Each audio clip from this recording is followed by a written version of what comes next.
Hi Scorpio, kumusta po kayong lahat? Okay, so yan Scorpio, maraming salamat po sa walang sawang pagsubaybay sa ating pong mga reading.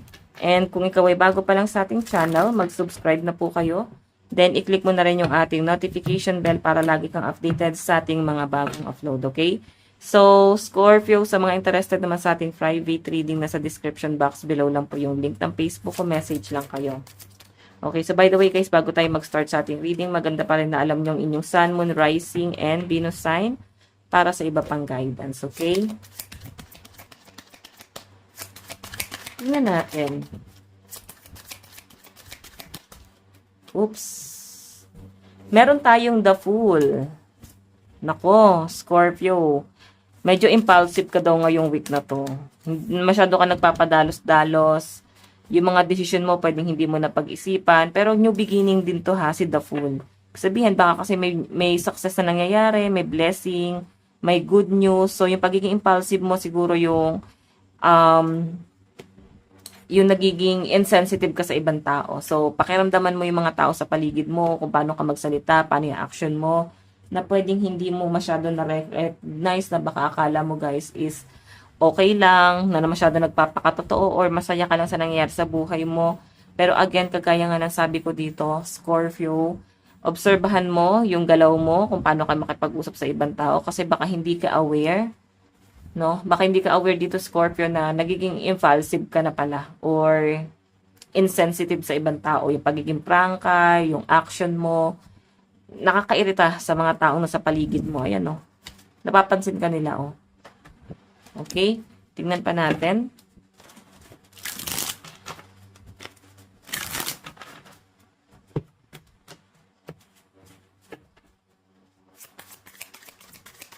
Scorpio, Sun, Moon, Rising, and Venus sign.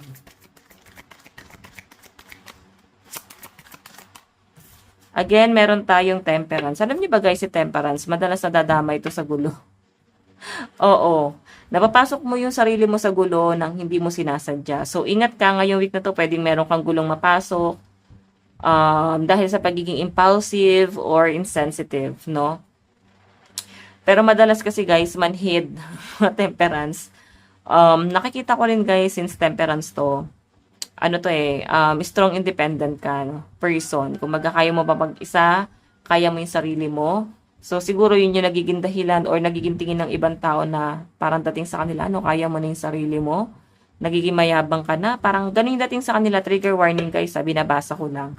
Kasi may mga mga salitaan ka na parang iba yung dating. Kaya nga sabi ko guys, maging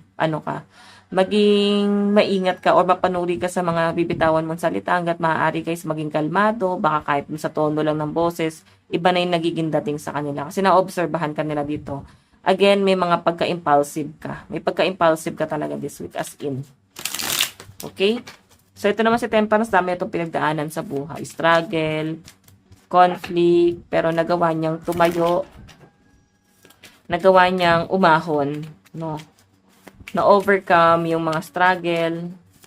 So, again, meron tayong Queen of Swords. Parang ang saya-saya ng mga Scorpio, no? Kumbaga, walang problema, wala masyadong stress. May peace of mind ka ngayong week na to. Pwedeng ma-experience mo na siya kahit ngayon pa lang eh. Last week hanggang ngayong next week, no? May nakikita akong peace of mind. May mga struggle pero hindi sa inyo yun, guys. Nag-overthink ka, pwedeng hindi sa problema mo, kundi sa problema ng ibang tao. Kasi kung mag-focus ka sa sarili mo, wala akong nakakitang problema. Since dito yung temperance, I think nakapokus ka sa conflict ng ibang tao. Nag-worry ka pagdating sa conflict ng ibang tao. So, yun yung nasa sense ko. Baka kasi guys, Scorpio, ito yung nagiging hadlang para sa inyo eh. Yung masyado ka nagpo-focus sa problema ng ibang tao tapos nakakaligtaan mo yung pansarili mo. Baka this time, sarili mo naman yung unahin mo. Okay lang mag-worry ka sa ibang tao pero at least mag-focus ka pa rin sa goal mo sa buhay, okay? So, again, meron tayong Three of Cups. Celebration to. Okay, may good news, may happening, happy occasion, celebration na pwede maganap ngayong week na to. Ayan. Ano ba, inuman ba to? Party, family gathering, reunion. May magaganap na ganun, guys. So, again, additional message.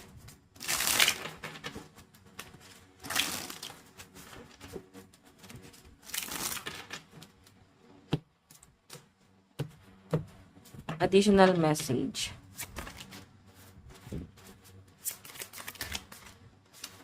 Meron tayong 10 of coins. Family to. Ibig sabihin may blessing na dumarating sa family. Okay? Sobrang ano lang, saya lang kasi nandun yung mafe-feel mo yung pagtanggap ng family ng person mo sa'yo, ng family mo sa'yo.